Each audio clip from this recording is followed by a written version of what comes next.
할렐루야. 오늘 이 저녁에도 예배하기 위해 주님의 전에 오르신 우리 모든 기도하시는 성도님들 예수님의 이름으로 환영합니다. 오늘 이 밤에도 우리가 하나님의 살아계심을 기대하며 주님께 나아갔으면 좋겠습니다. 주님을 바라보고 기대하고 간구하는 자마다 하나님의 영광을 볼 것을 믿습니다. 우리와 함께 하신 하나님 앞에 우리 큰 박수로 영광 올려드립니다. 할렐루야. 아멘. 제가 잠깐 기도하겠습니다. 사랑과 은혜가 많으신 우리 아버지 하나님, 살아서 역사하시는 크신 하나님, 오늘 주님 앞에 우리의 마음을 집중하며 예배하며 나아가오니 주님 이곳 가운데 함께 하셔서 하나님 그 얼굴을 우리 가운데 드러내 비추어 주시고 하나님의 영광으로 주님의 임재로 이 성전이 충만하게 하여 주시옵소서. 하나님이 전에 오른 하나님의 성도들, 하나님 주님의 그 임재하심 앞에 엎드려 하나님 간구하며 나아갈 때에 하나님 그 모든 마음들이 주의 나라가 되게 하시고 그 모든 삶들이 하나님의 땅으로 변화되는 귀한 역사 경험하는 밤 되게 하여 주시옵소서. 감사드리며 우리 주 예수 그리스도 이름으로 간절히 기도하옵나이다. 아멘. 다시 한번 우리 하나님께 큰 영광으로 박수 올려드립니다. 할렐루야. 아멘. 아멘.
축하드립니다.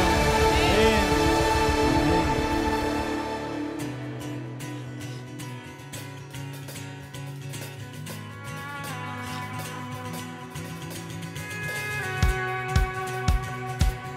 우리 더 힘차게 박수 치시면서 우리 축복 주시는 주님 함께 고백하며 나아갑니다. 주 이름 찬양 풍요의 강물 흐르는 부요한 땅에 살 때에 주님 찬양해. 주 이름 찬양 거칠은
주신 주님 모든 축복 주신 주님 찬양하리. 어두운 날이 다가와도 난 외치네. 주의 이름을 찬양해.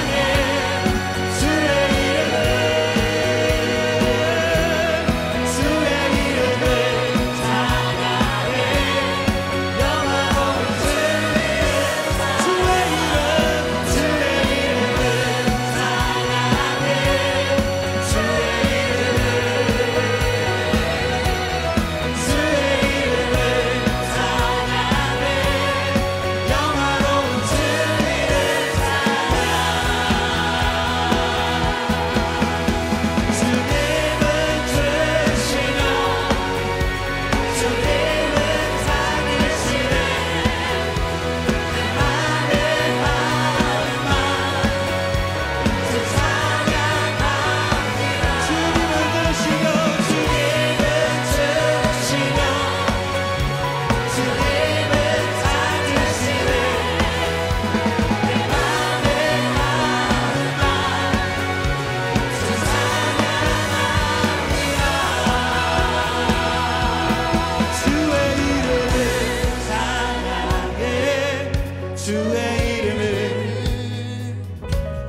할렐루야. 우리의 모든 영광 받으실 하나님, 찬송 받으실 주님께 우리 큰 박수로 영광 올려드립니다. 할렐루야.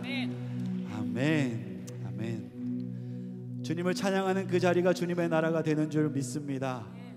주님의 이름을 선포하는 그 백성들마다 하나님의 백성들 되는 줄 믿습니다. 아멘. 아멘. 우리 그 하나님 기억하시면서 우리 다음 찬양으로 함께 고백하시겠습니다.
Oh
사랑하는 우리 아버지 하나님, 오늘 주님의 전에 올라 하나님의 높으신 성호를 찬양하며 주님의 거룩하심 앞에 우리가 두 팔을 들고 엎드립니다. 주님, 이곳 가운데 주님의 나라 임하여 주시옵소서. 하나님, 이곳 가운데 임재하여 주시옵소서. 이 성전이 거룩한 주의 집이 되게 하시고, 하나님, 이 성전이 거룩한 주의 나라가 되게 하시고, 하나님, 이곳으로부터 거룩한 물줄기가 흘러 닿는 곳마다 새롭게 되는 주의 역사를 이루어 주시옵소서. 이 시간 우리가 기도하며 우리 하나님 앞에 나아가실 때, 주님, 이 밤에 우리가 주님의 거룩함을 사모하며 하나님의 크신 임재를 사모하며 성령의 충만함을 사모하며 우리가 나아갑니다. 주님, 이 밤에 우리 안에 역사하여 주시옵소서. 살아계심을 나타내 주시옵소서. 기도를 들으시고 응답하여 주시옵소서. 하나님, 오른팔을 펴시고 주님의 역사를 드러내어 주시옵소서. 우리 두 팔 높이 들고 주여 한번 크게 부르고 통성으로 기도하며 나아가시겠습니다. 함께 기도하시겠습니다. 주님,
하나님께 영광의 박수를 올리겠습니다.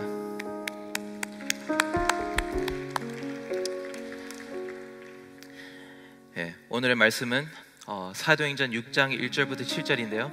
오늘 말씀으로 곧바로 뛰어들어가겠습니다. 제가 말씀을 봉독하겠습니다. 그때 제자가 더 많아졌는데 헬라파 유대인들이 자기의 과부들이 매일의 구제에 빠짐으로 히브리파 사람들을 원망하니 12사도가 모든 제자를 불러 이르되 우리가 하나님의 말씀을 제쳐놓고 접대를 일삼는 것이 마땅하지 아니하니 형제들아, 너희 가운데서 성령과 지혜가 충만하여 칭찬받는 사람 7을 택하라. 우리가 이 일을 그들에게 맡기고 우리는 오로지 기도하는 일과 말씀 사역에 힘쓰리라 하니 온 무리가 이 말을 기뻐하여 믿음과 성령이 충만한 사람 스데반과 곧 또 빌립과 브로고와 니가노르와 디몬과 바네마와 유대교에 입교했던 안디옥 사람 니골라를 택하여 사도들 앞에 세우니 사도들이 기도하고 그들에게 안수하니라. 하나님의 말씀이 점점 왕성하여 예루살렘에 있는 제자의 수가 더 심히 많아지고 허다한 제사장의 무리도 이 도에 복종하니라. 아멘. 하나님의 말씀이었습니다. 기도하겠습니다.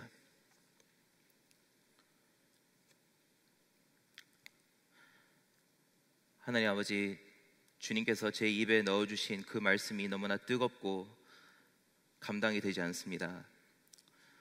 지금 날뛰려고 하는 저의 마음을 주님께서 진정시키시고 주님의 질서 아래 고개를 숙이게 해주셔서 하나님의 말씀, 하나님의 생각, 하나님의 온전하신 주권이 이곳 가운데 임하기를 원합니다. 저희 모두가 하나님의 질서를 인정하며 그 하나님 나라의 구조 속에 들어갈 때 저희들이 이 땅 가운데 새로운 패러다임을 창조해내는 것이 아니고 새로운 교회의 모형을 만들어내는 것이 아니라 저희들이 주님께 순종함으로 하나님의 나라가 이 예배당 가운데 임하기를 원합니다.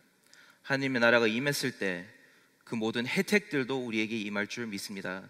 귀신들이 도망가고 정신병자들이 하나님 앞에 나와서 고침을 받고 몸이 아픈 사람들이 주님을 고백하게 하시고 믿지 않았던 사람들이 주의 얼굴을 바라보게 하시는 그 모든 혜택들이 주의 나라가 임할 때 저희들이 볼 수 있는 것을 믿사오니 아버지, 이곳 가운데 주님의 나라가 온전히 임할 수 있도록 저희들의 마음과 순종을 받아 주시옵소서. 감사드렸고 예수님 이름으로 기도드립니다. 아멘.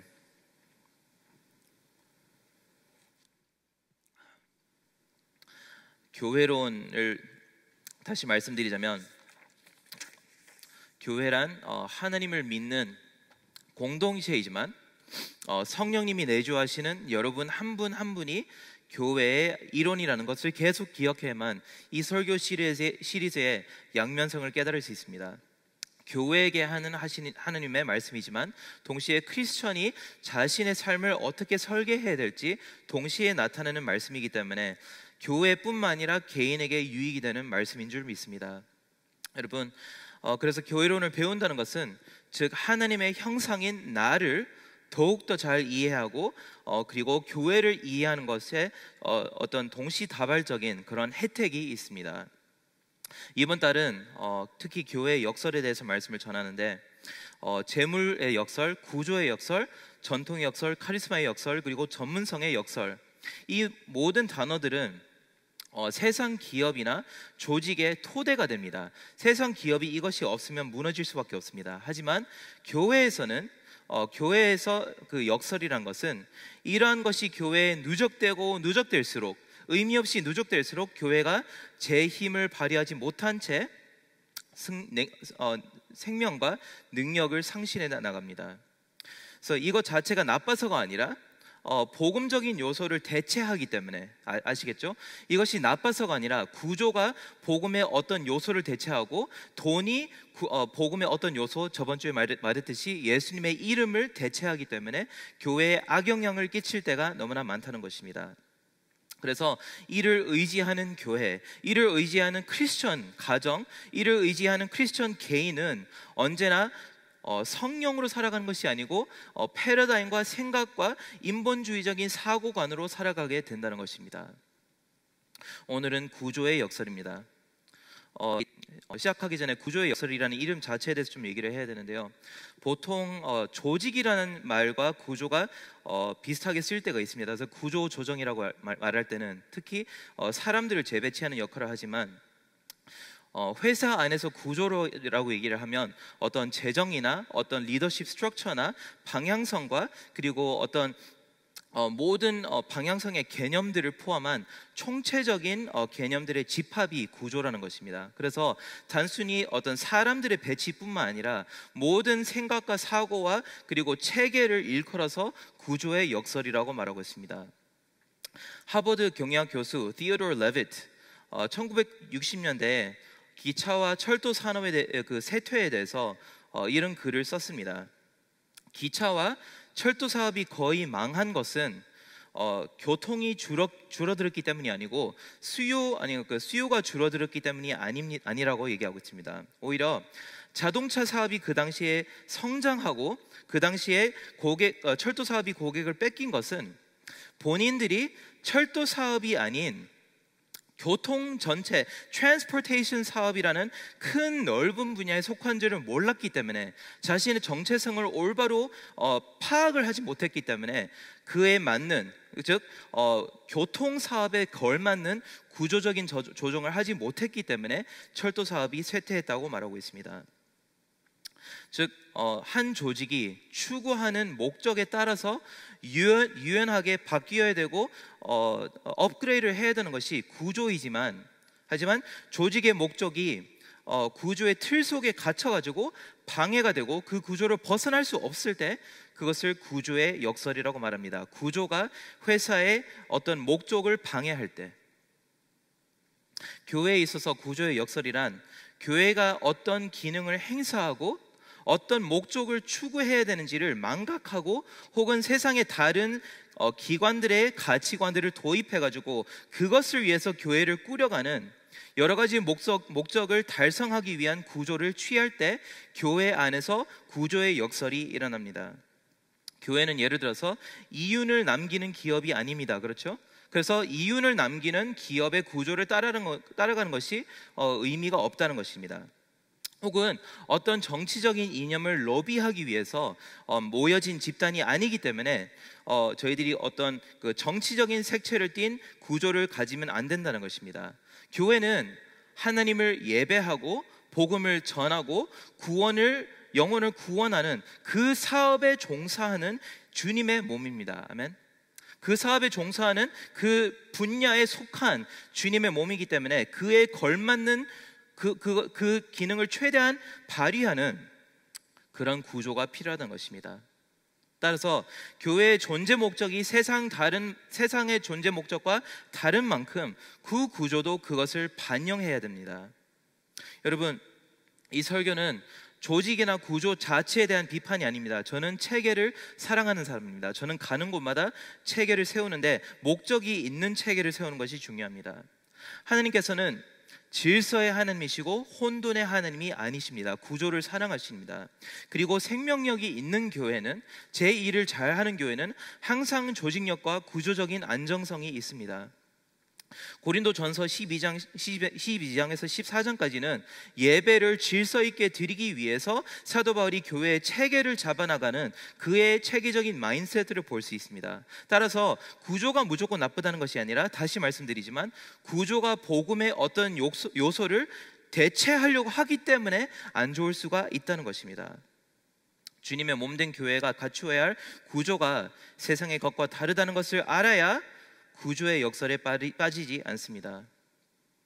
요즘 많은 젊은 사람들은 특히 어떤 포스트 모더니즘적인 어떤 파워 대립, 어떤 능력의 대립이나 어떤 그 권위의 대립에 계속 생각을 하기 때문에 언제나 교회가 어떤 권력을 배분하는 일에 있어서 투명해야 된다고 계속 말하고 있습니다. 그런데 그들의 세계관과 그들의 가치관을 따져봤을 때 그것이 교회의 존재 목적이 아니라, 사실 민주주의 국가가 자기들의 상권 분립을 이루어서 한 중앙 집권화된 그 체계를 막기 위해서 견제를 하는 그 시스템을 교회에게 막 적용을 하려고 하기 때문에, 장회가 어떤 얘기를 하고 있는지 무조건 알아야 되고, 목사님이 어떤 생각을 해야 되는지 무조건 우리들이 알아야 되고, 모든 것을 투명화하려고 하는데, 여러분, 마찬가지로 교회는 민주주의 시스템이 아닙니다. 마찬가지로 목사 한 명의 생각을 관찰하기 위해서 교회는 독재 체제가 아닙니다. 교회는 민주주의 체제의 목적이 아니고 독재 체제의 어떤 목적이 아니라 하나님 나라의 목적이 있기 때문에 그에 맞는 구조를 갖춰야 됩니다. 그래서 너무나 많은 젊은이들이 세상의 기업의 윤리관, 그 회계부는 이렇게 해야 되고, 어떤 스태프는 이렇게 해야 되고, 그 많은 시스템들을 이질적인 어떤 환경에 갖다 놓아서 교회에 옮겨가지고 교회를 내부에서 썩게 만드는 움직임이 너무나 많습니다. 그래서 제가 항상 물어보는 게, 너 그거 어디서 배웠어? 어느 책에서 교회를 이렇게 운영해야 된다고 배웠어? 라고 얘기를 자주 하곤 합니다. 그렇다면 교회를 운영하는 구조는 어떤 것인지 알아보겠습니다. 1절에 보면 헬라파와 유대파 크리스천들이 갈등이 심해지고 있었다고 말하고 있습니다. 헬라파 유대인의 과부들에게 물질적인 도움이 가지 않았던 상황에 있었습니다. 교회가 막 생겨나고 이제는 하루에 5,000명도 생기고 구조가 필요할 수밖에 없는 정도의 덩치가 교회가 이루었습니다. 그런데 너무나 많은 사람들이 모인 상황 가운데서 유대교적인 어떤 과부들이나 아니면 도움을 필요한 사람들에게는 팔이 안으로 뻗듯이 그 사람들에게 자연스럽게 물질이나 섬김이 갔었지만, 외면되고 있었던 목소리는 헬라파 목소리였습니다. 그래서 헬라파의 과부들이 외면을 당하고 있는 이런 컨텍스트에서 교회가 구조를 어떻게 잡아나가는지 볼 수 있습니다. 교회에서는 늘 이렇게 자연스럽게 일어나는 것이 육신에 속한 분열입니다. 인종이나 어떤 사상이나 언어나, 예를 들어서 저희 영어권, 제가 섬기고 있는 영어권과 한국어권도 항상 같이 모이면 제가 항상 물어봅니다. 통역 있습니까? 영어권이 깨달을 수 있습니까? 영어권의 문화에 맞게 저희들이 옮기고 있습니까? 그런 생각들을 계속하면서 저는 언제나 목소리가 비교적 작은 사람들의 생각을 대변하려고 노력하고 있습니다. 하지만 여기서 문제가 되는 것은 이 사람들이 어떤 컴플레인트를 가지고 있다고 말하고 있습니다. 이때 헬라파 유대인들이 원망을 하기 시작했다고 하는데, 이 단어는 유대인들이 광야에서 모세에 대해서 원망했다는 그 단어와 똑같은 단어입니다. 즉 이 말은 뭐냐면, 교회가 어떤 건전한 어떤 대립을 하면서 얘기를 건전하게 주고받고 있는 것이 아니라 분열을 뜻하고 있는 단어였습니다. 그래서 교회가 갈라지고 있다는 것을 염두해야 됩니다. 그래서 새로운 교회가 육신에 속한 갈등으로 자연스럽게 분열되는 것이 오늘날도 흔하게 볼 수 있는 현상입니다. 뭐 영어권이니 아니면 2세니 3세니 혹은 이 교회가 이런 정치적인 이념이 있는지, 이런 생각을 가지고 있는지, 이런 세계관이 있는지, 그런 걸 계속 따지면서 교회는 갈라지고 또 갈라지는데, 여기서 사도들의 반응을 보겠습니다. 여러분, 돈이 누구에게 가지 않는 것, 그리고 누구에게 가는 것은 굉장히 중요한 것이지만, 말씀을 전하도록 사명을 받은 교회에게 있어서는 비본질적인 다툼입니다. 그래서 교회를 분열시켜야 될 정도로 큰 일이 아니지만 비본질이 언제나 본질을 그르칩니다. 비본질적인 갈등 가운데서 이 교회의 본질을 무시하고 분열이 확장되는 순간 교회의 어떤 구조의 역설이 일어나기 시작합니다. 교회의 다른 목적을 추구하니까 말씀을 전하는 그 기능이 약화되는 모습을 볼 수 있습니다. 크리스천 개인의 인생도 마찬가지입니다. 나의 마음이 악하기 때문에, 그리고 내 육신의 소욕에 따라서 내 삶을 언제나 계속 설계를 하고 방치를 하다 보면 나의 삶을 지탱하는 모든 구조, structure, 나의 삶의 모든 습관들, 계획들, 그리고 방향성은 언제나 내 욕심이 더욱 원하는 것을 누리도록 굳건해집니다. 언제나 한국 사람들이 많이 모일수록 한국 사람들에게 유리한 시스템을 만들 수밖에 없는 것처럼 육신에 속한 생각을 하고 있는 크리스천 개인의 삶은 언제나 육신에 속한 생각들을 더욱더 축적하도록 되어 있기 때문에 이 구조라는 것이 무섭습니다. 왜냐하면 그 원동력이 저희들의 무의식에서 나오기 때문에 그렇습니다. 육신에서 나오기 때문에. 이때 교회나 크리스천이 기억해야 될 것, We are in a different industry.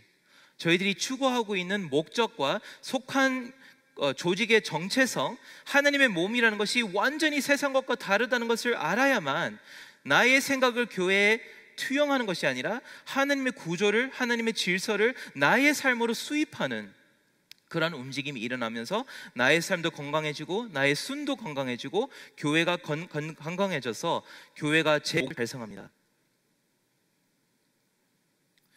2절, 우리가 하나님의 말씀을 제쳐놓고 접대를 일삼는 것이 마땅하지 아니하니라고 되어 있습니다. 사도들은 교회의 목적을 알고 있습니다. 본인들이 복음을 전할 수 있도록 약자를 섬기는 행정적인 일들은 다른 사람들에게 맡기고 믿고 맡겼습니다. 성경적인 구조는 복음 전파를 위해서 존재합니다. 아멘. 크게 안 들리네요. 성경적인 구조는 복음 전파를 위해서 존재합니다. 아멘. 교회가 다른 것을 위해서 존재하지 않죠. 예수님의 말씀이 전해져야 됩니다. 아멘. 아멘. 다행입니다. 초대교회가 보면요, 으뜸이 되는 어떤 직분들을 여러 개 세웠는데요, 사도나 아니면 선지자나 목사나 그리고 교사, 이 타이틀들을 보면 이 모든 직분들은 말씀을 전하는 것에 초점이 맞춰져 있고 최적화된 그런 직분들이었습니다. 그만큼 말씀을 전하는 것이 구조의 반영이 되었던 초대 교회의 모습이었습니다. 그래서 교회는 무조건 하나님의 말씀이 선포되는데 막힘이 없도록 모든 조직을 그렇게 구성을 해야 되고 만들어 나가야 됩니다. 말씀이 없는 교회는 마치 엔진이 없는 자동차와 똑같기 때문에 자동차를 보면 엔진을 받들기 위해서 모든 구조가 만들어지고 그 엔진을 정말 섬기기 위해서 자동차 모양이 있는 것처럼 교회도 마찬가지로 말씀이 중심이 되도록 모든 구조와 사역원들의 특징이 거기서 비롯돼야 건강한 교회입니다. 동시에 하나님의 말씀이 일단 왜 우선이 되어야 되는지 생각을 해보겠습니다. 왜냐하면 말씀만이 하나님의 뜻을 전할 수 있고 밝힐 수 있고 또 사람의 영혼을 살릴 수 있는 능력이 있고 죄를 죽일 수 있고 사단의 권세를 물리칠 수 있는 유일한 힘이 있는 것은 우리들의 체계와 우리들의 패러다임이 아니라 하나님의 말씀이기 때문에 하나님의 교회는 말씀을 전해야 됩니다. 하지만 동시에 선한 행위, 선행을 그 중요성을 절대로 놓치지 않습니다. 이렇게 말하죠. 우리는 복음만 전하면 되니까 약자들을 굳이 돌봐야 하나? 그렇게 말하진 않습니다. 사도들이 조금 더 편하게 사역할 수 있었는데 굳이 주님께서 약자들에게 다가가신 그 모습을 기억하시면서 복음의 본질을 기억하니까 선행을 하는 것도 교회의 역할이라는 것을 인지를 하고 있습니다. 그래서 이것을 위해서 이 두 가지의 목적을 이루기 위해서 조직을 만들어 나가기 시작합니다. 말씀 전파와 선행, 섬김. 즉 사도들은 초대교회의 조직도 구조도를 생각했을 때 말씀 선포가 우선시 되지만 동시에 선행을 놓치지 않도록 모든 조치를 취했습니다. 그래서 오늘날에도 교회나 믿는 가족이나 그리고 믿는 개인은 언제나 교리와 말씀을 들으면서 그것을 우선시하면서 동시에 그것을 실천해 나가는 선행이 우리의 삶 가운데 균형이 잡혀야만 구조가 잡힌 크리스천이 됩니다. 복음과 행위가 동시에 갖춰지지 않으면 교회는 썩기 시작하고 가정도 썩기 시작하고 크리스천도 그냥 손만 커지거나 발이 커지기 시작합니다. 예를 들어서 교리만 중요시하다 보면 그리고 구제가 없을 때는 교회는 머리는 커지지만 손과 발에 근육이 없어서 일어나지 못합니다. 반면에 사회 정의, 평등, 구제 이 모든 것을 외치면서 교리의 중요성과 하나님의 마인드를 망각하는 교회는 경건의 모양은 있지만 능력을 상실한다고 말하고 있습니다. 모양은 있지만 능력을 상실하는, 그래서 하나님을 욕되게 합니다. 하지만 건강한 교회는 가슴 속에는 말씀이 맴돌고, 아멘, 그리고 손과 발은 사람을 섬기기 위해서 늘 움직이도록 구조를 그렇게 만들어야 됩니다. 그런 KCBC가 되기를 이 자리에 축원드립니다. 아멘. 그럼 구체적으로 어떻게 하면 이런 교회가 될 수 있는지 보겠습니다. 3절이 오늘 말씀의 가장 중심이 된 말씀인데요, 축이 됩니다. 축. 형제들아 너희 가운데서, 즉 다른 교인들 중에 고르라고 하죠. 외부인의 어떤 전문가나 다른 사람들의 전문가가 아닌 너희들 중에서 성령과 지혜가 충만하여 칭찬받는 사람 7을 택하라. 우리가 이 일을 그들에게 맡기고, 이렇게 말하고 있습니다. 여러분, 사도들이 찾고 있는 교회의 가장 기본 구조는, 잘 들어보세요, 가장 기본적인 구조는 성령과 지혜가 충만한 사람. 시스템이 아니고 패러다임이 아니고 어떤 프로그램이 아니고 어떤 교과서가 아니라 성령 충만한 사람. 그것이 교회의 가장 기본 벽돌이 됩니다. 성령 충만한 사람. 교회는 사람 말고는 아무런 자원이나 미천이 없습니다. 교회는 무조건 사람입니다. 그래서 교회의 자세는 돈이 아니고 전통도 아니고 어떤 구조도 아니고 프로그램이 아니라 무조건 사람입니다. 그래서 사람을 놓치면 안 되는 것이 교회입니다. 하나님의 형상이 하나님의 형상인 인간이 교회의 원동력이자 교회의 원동력이자 그리고 동시에 하나님의 교회의 목표가 동시에 됩니다. 여러분, 성령 충만함으로 알려진 그리고 칭찬받는 사람들을 택하라고 말하고 있습니다. 여기서 잘 이해를 해야 되는 것은, 물론 예수를 믿으면 모든 사람은 성령으로 인해서 거듭나죠. 그렇죠? 그래서 사실 성령이 없는 신자는 없습니다. 그것은 말이 안 됩니다. 마치 동그란 세모라고 말하는 것과 마찬가지로 성령이 없는 신자는 없습니다. 그런데 여기서 사도들이 얘기를 하고 있죠. 성령이 충만하기로 칭찬을 받는 사람을 뽑으라고 말하는 것은 성령 충만의 외적인 증거가 어쨌든 나타난다는 뜻입니다. 그래서 이 성령 충만하기로, 지혜가 충만하기로 소문이 난 사람들은 도대체 어떤 사람들인가? 교회의 구조의 벽돌이 되는 이런 인재가 어디서 나오느냐? 여러분, 성령 충만은 별도의 어떤 불세례를 받거나 어떤 뛰어난 은사를 받은 사람이 아니라, 잘 들어보세요, 이미 내주하시는 성령님께 삶의 주도권을 내어드려서 성령님께서 사용하시기에 편한 사람이 성령 충만한 사람이고 성령 충만의 인정을 받은 사람이 되는 것입니다. 아멘. 다시 말씀드립니다. 성령 충만이 저희들의 생각으로 넘볼 수 없는 어떤 높은 자리가 아니라 이미 내주하시는 성령님과 계속 동행을 하면서 주님께서 뭐라고 말씀하시는지 듣고 순종하고 반응하고 영적인 싸움을 싸우면서 말씀을 읽으면서 기도에 충실하는 기본적인 것을 잘하는 것이 성령 충만한 사랑입니다. 많은 사람들이 저한테 물어보세요. 목사님은 앞으로 어떤 목회를 하고 싶습니까? 기동성이 있는 소형 교회, 어떤 특별한 목적을 이루기 위해서, 아니면 체계가 잘 갖추어진 대형 교회, 아니면 한국어, 영어 둘 다 설교할 수 있는 어떤 1.5세 교회? 가면 갈수록 제 확신이 섭니다. 저는 어떤 패러다임이나 어떤 교회의 모습을 만들려고 하는 것이 아니라 저는 성령 충만한 사람이 되고 싶습니다. 그저 성령 충만함으로 내가 움직이면 사역이 일어나는, 그래서 내가 주님께 순종했더니 주님께서 사역을 일으키시는, 저는 그런 교회에서 목회를 하고 싶고 저는 그런 교회를 섬기고 싶습니다. 성령 충만한 사람들이 모여서 함께 주님의 음성을 듣고 함께 순종을 해서 주님의 뜻을 이루어드리는, 주님의 마음을 속 시원하게 해드리는 그러한 교회의 일부분이 되고 싶습니다. 예전에 한국에서 어떤 목사님을 만났는데, 그 목사님이 제가 만났을 때 저한테 물어봤습니다. 자네는 여기 뭐 하러 왔나? 그러니까 제가 그때 이제 인터뷰를 하고 있었거든요. 저는 그 법무법인 율촌에 변호사로 이제 인터뷰 마지막 과정을 거치고 있는데 그것이 잘 될 수 있도록 기도해 주세요라고 얘기를 했더니 목사님이 곧바로 저한테 하시는 말, 너 그거 잘 되면 내가 집사 시켜줄게. 그렇게 얘기했습니다. 집사 시켜준다고. 그래서 속으로는 여러 가지 생각이 들었지만 겉으로는 감사합니다 이렇게 얘기를 했어요. 그 당시에는 신학적인 훈련을 안 받았다가, 여러분 제가 그때 율촌이 안 됐어요. 하느님께서 그때 갑자기 신학교로 부르시고 소명을 주셔가지고 이제는 변호사의 길이 아니라 목회를 갔는데, 하마터면 만약에 집사가 됐다면 집사의 직분을 박탈당할 뻔했죠. 왜냐면 그게 안 됐으니까. 근데 정말 그 목사님께서 제게 물어보기를, 지금 생각해보니까 저한테 물어보기를 원하는 것이 무엇이냐, 자네는 성령님과 매일 동행하니? 하느님의 말씀을 듣고 순종하는 증거를 대봐. 너가 예수님을 사랑한다는 것을 매일의 삶으로 간증해봐 라고 그 기준을 듣고, 그래서 너가 집사를 해, 그래서 너가 교회를 섬겨라는 그 말을 들었으면 좋겠습니다. 세상 조직은 입시 시험이나 재산이나 백이나 자격증이나 이력서를 보면서 리더의 됨됨이를 결정하지만,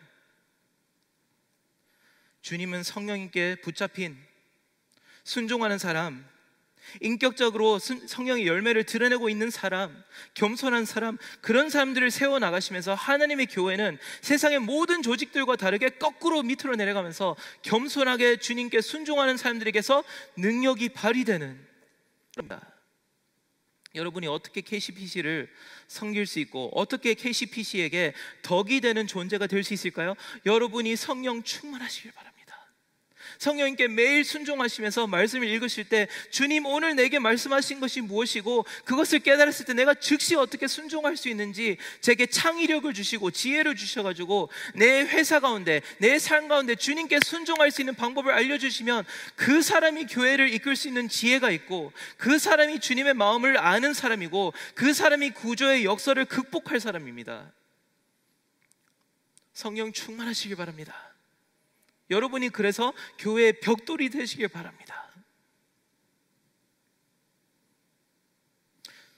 제가 자신 있게 이렇게 얘기할 수 있는 건요, 목사, 장로, 당회가 중요하지만 중요하지 또 않은 것은, 곧바로 6장 후반에 보면 성령 충만한 집사 스데반이 성령 충만했더니 그 과거 이력에 대해서는 말도 안 하고, 어떤 배경을 가진지도 말하고, 어떤 백이 있는지, 어떤 재산이 있는지, 어떤 능력이 있는지 말을 안 하지만, 이 사람에게 제사장이 덤벼도 성령의 지혜 앞에서 안 되고, 사도 바울도 분명히 그 자리에 있었거든요. 사울이었을 때 그 사람도 그의 언변에 당하지 못해가지고, 그 지혜에 당하지 못해가지고 스데반의 일개의 이 집사가 그 지역 전체를 그냥 무너뜨린 것을 보면서, 성령 충만하면 되는구나, 성령 충만하면 이 세상에 어떤 지혜를 갖다 붙여도, 교회에서 청소를 하고 있는 분들이라도 그 사람을 사회에 내밀면, 그 사람이 성령 충만했을 때 하나님이 입에 말씀을 넣어주신 것을 보면, 우리 교회에게 가장 필요한 것은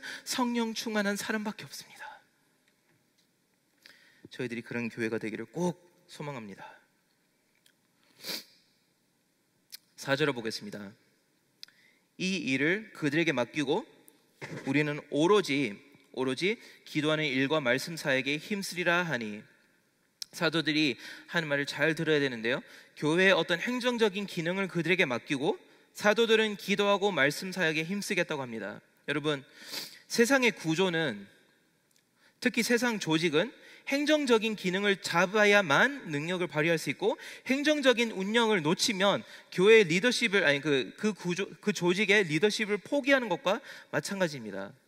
하지만 교회의 구조의 역설이란, 내 옆에 성령의 지혜를 갖춘 인격이 검증된 사람이 있으면 그들에게 행정적인 리더십을 내려놓고 맡겨드리고, 그리고 말씀을 전하는 소명을 받은 사람은 말씀을 전하는 것이 교회의 리더십의 구조인데, 이것을 잘 이해해야 됩니다.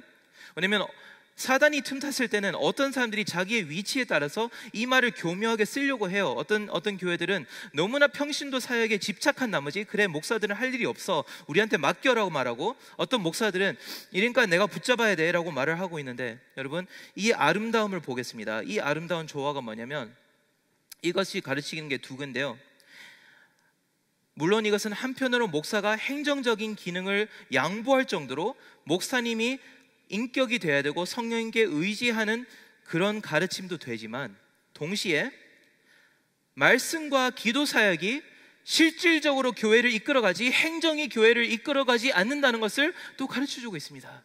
하나님의 말씀과 하나님의 복음이 교회의 방향성을 주도하지, 행정으로 미래를 꾸려나가는 것이 교회를 이끌어 나가지 않습니다. 그것을 저희들이 또 알아야 됩니다. 그래서 목사는 양도를 해야 되지만 동시에 말씀이 교회를 이끌어갈 수 있도록 두 사람이 협력을 하는 그 아름다움을 위해서 존재하는 것이 교회의 구조이지, 서로 싸우기 위해서 이런 구조를 준 것이 아닙니다. 권력을 남용하기 좋아하는 세상에서는, 권력이 으뜸인 세상의 구조에서는 이처럼 컨트롤을 포기하는 것은, 이 세상 속에서 이렇게 컨트롤을 포기할 수 있다는 것은 교회의 존재 목적을 알기 때문에, 그리고 성령님을 신뢰하기 때문에 그렇게 할 수 있습니다. 여러분, 서로 신뢰하는 교회가 되기를 원합니다. 아멘.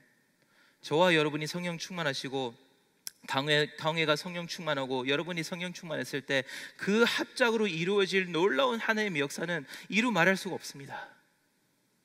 서로 신뢰하면서 이 구조의 역설을 극복하길 바랍니다. 은사가 너무나 많은 리더, 능력이 넘치는 리더를 조심하세요.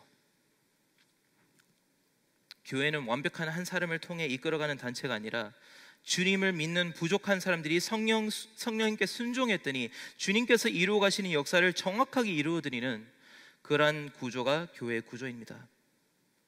리더십을 분할해서 눈은 눈의 역할, 손은 손의 역할, 머리는 오직 예수님께 내어드려야 그것이 교회가 앞으로 나아가는 생명력이 됩니다.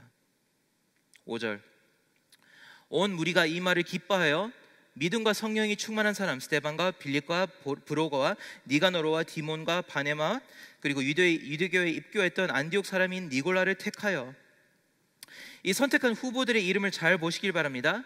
7명 전부가 헬라 사람들이에요. 그래서 제가 만약에 이것을 남용했다면 이렇게 말합니다. 여러분, 영어권 리더, 영어권 장로님들 7분 세워주세요. 그렇게 말할 수 있지만, 여러분, 이것이 말하고 있는 것은 사도들의 어떤 지혜와 사도들의 식견을 보고 있다는 것입니다. 사도들은 이들이 이방 사람들에게 복음을 전할 매개체라는 것을 알았기에, 그리고 성도들이 그것을 알았기에 성도님들이 이 모든 이름을 올려드렸고, 그리고 사도들은 그것을 인정을 했다는 것입니다. 너무나 놀라운 것은, 저 같으면 조금 더 상식적으로 생각해서, 안 그래도 유대인들이 많은데 그러면 집사를 처음에 세우는 그 자리라면, 처음으로 집사 직분을 만드는 자리라면 유대인 4명에 헬라인 3명, 그러면 투표를 하더라도 유대인의 어떤 그 기득권이 인정이 되잖아요. 그런데 헬라파 사람 7명을 세우면서 도대체 뭐를 생각하는지, 여기서 지혜를 볼 수 있는 것은, 인종과 언어와 문화를 진짜 다 막론하고 성령 충만하기로 인정된 사람이면 That's it, it's good 라고 인정하는 것입니다. 세상 구조는 나와 비슷하고 나의 인종이나 나의 학식이나 나의 경제 수준을 유지시켜 줄 수 있는 그러한 팔이 안으로 뻗는 구조를 만들지만, 교회는 인종과 경제와 세대를 막론하고 성령 충만과 지혜로운 사람을 뽑았기 때문에 하나님의 뜻이 이루어졌지, 어떤 인종의 뜻이 이루어지지 않고 어떤 문화권의 뜻이 이루어지지 않았고 하나님의 뜻이 이루어졌습니다. 저 영어권에 이제 어떤 백인 그 자매님이 저한테 이메일을 보내셨는데요. 목사님, 이렇게 한국 교회에서 백인으로서 이렇게 환영받는 것은 처음이었습니다. 부끄러울 정도로 놀라운 사랑을 받았습니다. 이메일을 보냈는데 제가 제 친구들에게, 백인 친구들에게 많이 오라고 얘기를 하고 싶은데요, 목사님. 그런데 혹시 한국 교회 성도님들이 백인들을 많이 보면서 혹시라도 불편할까봐 제가 눈치가 보입니다. 그래서 목사님 어떻게 할까요? 이메일을 보냈는데 제가 이렇게 말씀드렸습니다. 성도님, 제가 성도님을 사랑합니다. 그리고 모든 영혼은 복음을 들어야 됩니다. 누구든지 복음이 필요한 자는 모시고, 개인적으로 만약에 백인들이 영어권에서 우리 한국 사람들보다 수가 많아지면 제게 있어서는 하나님의 영광입니다. 그래서 마음껏 데려오세요 라고 얘기를 했는데, 여러분, 정말 복음이 가야 되는 경로를 생각하는 그런 교회 구조를 만들어 나갔을 때 우리는 언제 어디선지 어떤 시대든지 간에 그 시대와 상황이 필요하는 교회의 유연성이 있는 구조를 갖출 수 있습니다. 왜냐하면 복음이 흐르도록 구조를 잡기 때문에.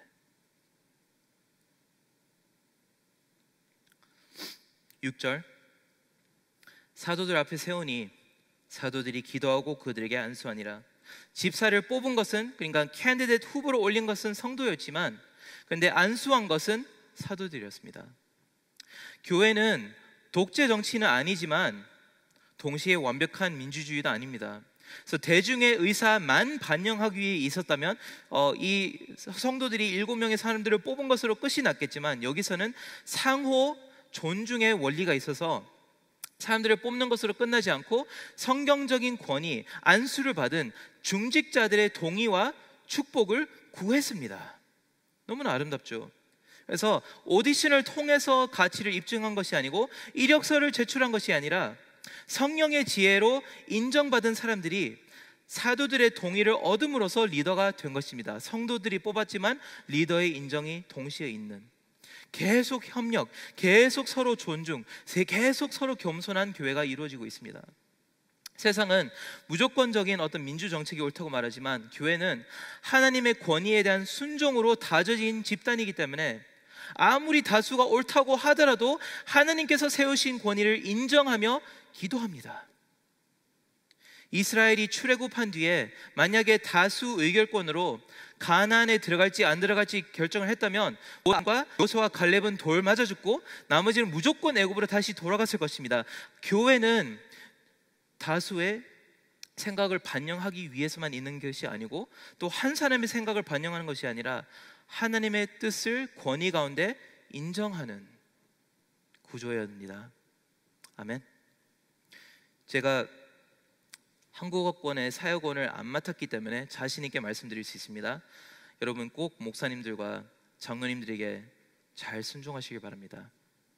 여러분이 어느 구조에 속해 있는지 모르기 때문에, 개인적인 스토리를 모르기 때문에 자신 있게 말할 수 있는 것은 꼭 순종을 하십시오. 왜냐하면 그분들이 틀렸더라도 하나님이 책망하실 것이고 순종하는 여러분에게는 하나님의 상급이 있을 뿐이기 때문에 무조건 순종을 하실 때, 그리고 존중해드릴 때 하나님께서 알아서 하시는 것이 교회입니다. 세상은 그렇지 않습니다. 세상은 무조건 투명성을 밝히고 공격을 해서 나의 이득권을 주장해야 되지만 교회는 하나님이 보호하시는 사랑스러운 신부입니다. 교회의 구조를 요약하면 이렇게 말씀드리겠습니다. 교회 안에서 구조의 역사를 어떻게 극복하느냐. 첫 번째로 말씀과 기도 사역을 우선시하고, 두 번째 선행을 놓치지 않도록, 세 번째 행정 사역을 맡길 수 있는, 네 번째 무리가 성령 충만하기로 칭찬받는 사람들을 뽑아서, 다섯 번째 겸손하게 중직자들의 축복과 승인을 거쳐서 세워지는 것이 역사를 극복하는 주님의 방법입니다. 교회가 이럴 때 결과가 어떻지요? 7절입니다. 결과가 이렇습니다. 하느님의 말씀이 점점 왕성하여서 예루살렘에 있는 제자의 수가 더 심히 많아지고 허다한 제사장의 무리도 이 도에 복종하니라. 얼마나 아름다운가요? 목사들이 하나님을 신뢰해서 성령 충만한 집사님께 예수님의 몸된 교회의 행정을 부탁드리고, 그리고 장로님들이나 집사님들의 중직자들이 복음이 골고루 퍼질 수 있도록 가장 소외되고 목소리가 작은 성도님들의 의견을 반영해서 정책을 세우고 나누어 드리고, 교회의 성도는 그러한 장로님들과 그런 중직자들을 사랑해서 그들을 계속 사랑으로 모시면서 남용하는 것이 아니라 이 교회가 한 마음이 돼서 움직일 때 어떻게 되죠? 말씀이 왕성해지고 제자의 수가 심히 많아지고 많은 사람들이 이 도에 순종하게 됩니다. 이것이 어떤 막연한 어떤 원리가 아니고 어디서 따온 어떤 원리가 아니라 예수님의 삶에서 증명됩니다.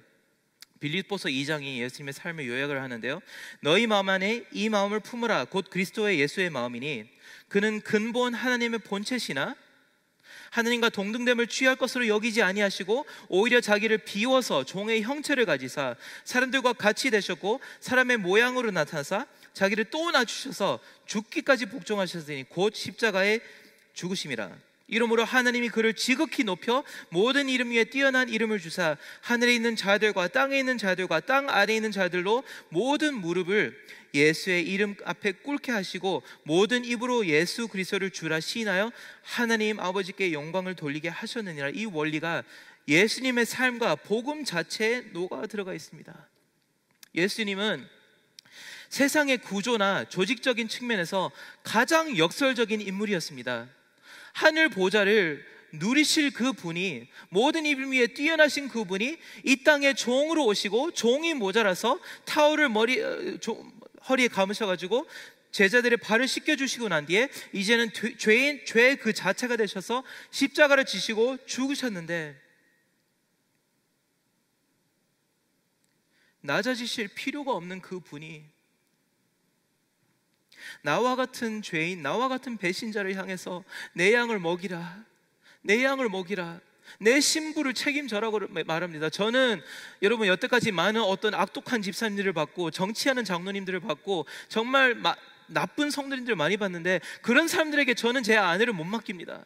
하지만 이 주님께서 우리에게 초청하셨을 때 너가 아무리 부족할지라도 내 양을 먹이고 나의 교회의 일부분이 되고 성령 충만해서 내게 순종할 때 나의 모든 교회를 책임지는 그 초청이 있을 때는 그것은 어떤 단순한 직분을 주신다는 것이 아니라 나의 신부가 되라는 그 초청인데,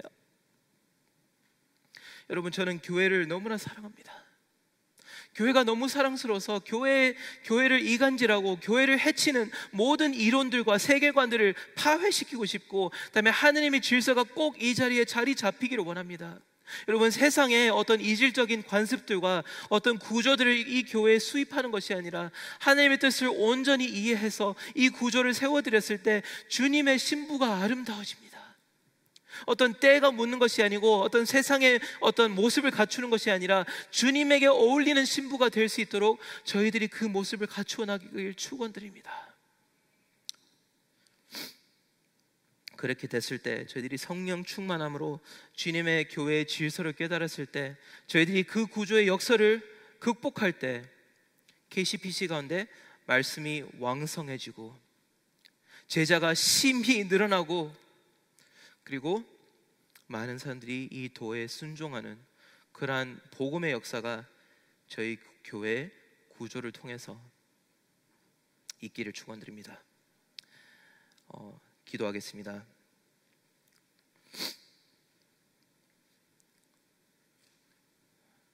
하나님 아버지 감사드립니다. 이 설교의 모난 부분들을 주님의 보혈로 덮어주셔서 사탄이 이것을 뺏어서 악용하는 것이 아니라 우리 성도님들께서 주님의 마음을 깨달아 주님께서 나를 초청하시는 나의 몸을 이루라는, 내가 아무리 주님을 배신하고 아무리 내가 주님으로부터 도망치는 삶을 살았더라도 나의 신부가 되고 나의 신부를 그 생명을 책임지는 그 역사의 주인공이 되어달라고 부탁을 하실 때 저희들이 질서 있게 질서 정연하게 겸손하게 주님 앞에 무릎을 꿇어서 주님의 교회 주님께서 세워주시옵소서. 나는 성령님께 순종하고 나는 성령 충만한 사람이 되고 나는 주님의 말씀 매일 읽으면서 주님의 마음을 깨달을 테니, 주님의 마음을 훔친 자가 될 테니 주님께서 나를 통하여 주님의 복음이 흘러나갈 수 있도록 역사하여 주시옵소서. 그것이 우리의 교회의 외침이 되길 바랍니다.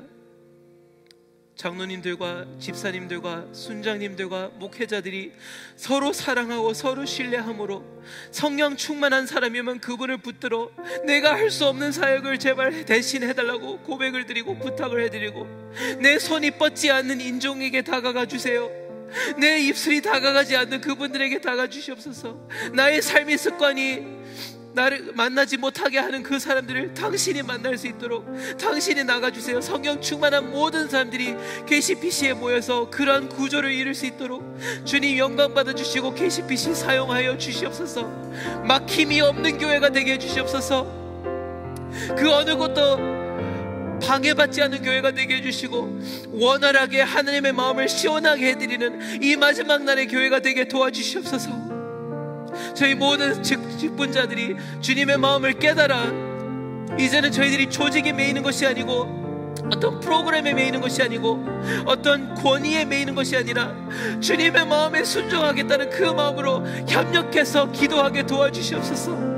주님의 나라를 이루어 주시옵소서라고 그렇게 기도가 터져나오게 해주시옵소서. 감사합니다. 주님, 주님의 몸된 교회를 너무나 사랑합니다.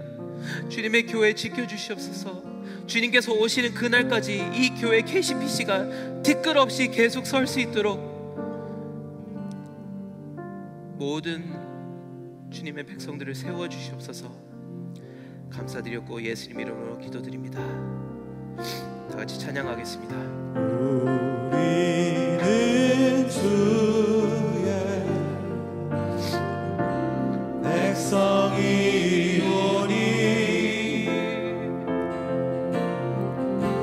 주의 그 큰 일을 선포합니다.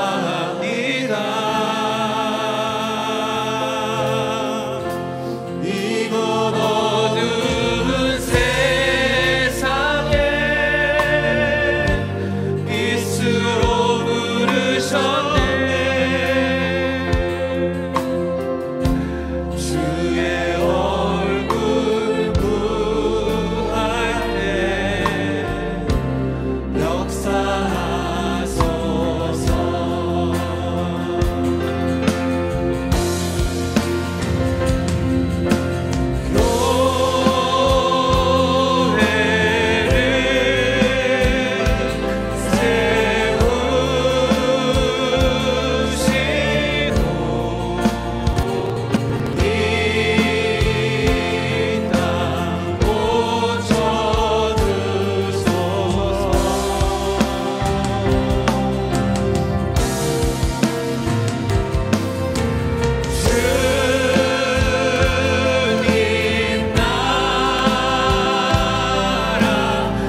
기도하겠습니다.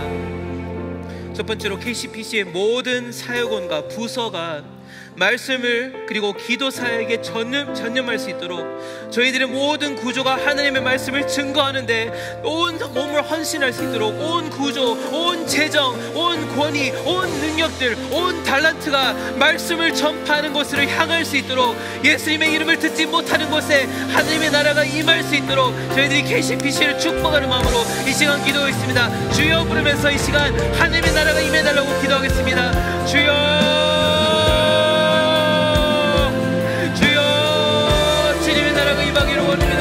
주님의 나라의 구조가 있다는 가운데 임하기를 원합니다. 아버지, 저희들의 생각이 아니라 저희들의 어떤 취미생활이 아니라 저희들의 정치적인 이념이 아니라 아버지의 나라의 말씀이 이 땅 가운데 전달될 수 있도록 교회를 세워주시옵소서. 주의 신부를 세워주시옵소서. 주의 백성들을 세워주시옵소서. 아버지, 복음이 이 땅 가운데 선포되는데 아버지의 백성을 사용하여 주시옵소서. 아버지, 주님의 백성을 사용하여 주시고 주님의 교회의 구조를 주님께서 건립하여 아버지 세워주시옵소서. 아멘, 아멘. 감사드립니다. KCPC가 그런 교회가 될 수 있도록 도와주시옵소서. 아멘, 아멘, 아멘. 주님 함께하여 주시옵소서. 능력을 더하여 주시옵소서. 재정적인 부분을 더하여 주시옵소서. 성도의 수를 늘어나게 해주시옵소서. 저희들의 복음을 위해서 주님의 나라를 위해서 살아가는 자니 아버지, 주님의 복음이 이 땅 가운데 전달되도록 저희 교회를 사용하여 주시옵소서. 아멘, 아멘,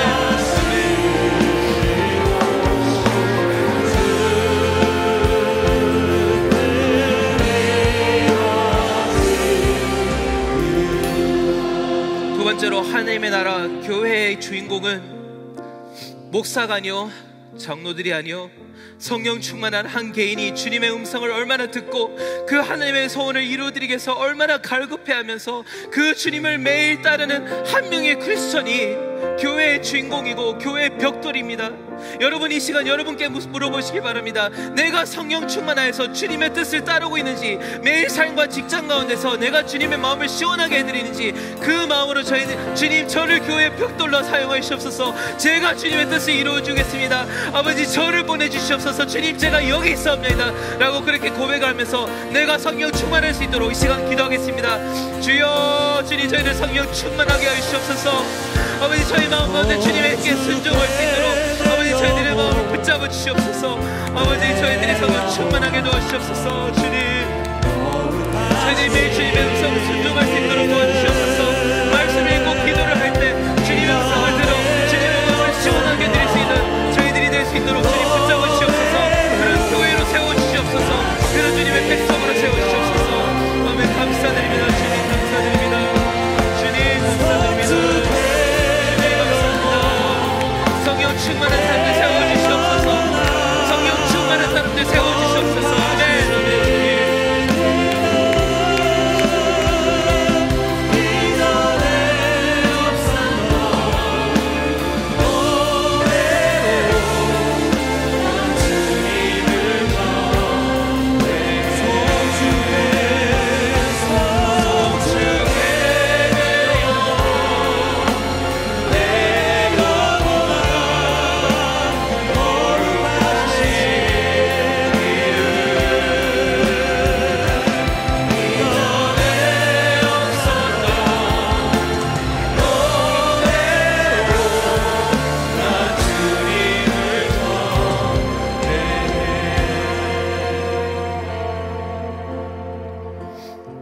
주님의 영광을 위하여서 교회를 세워주시옵소서.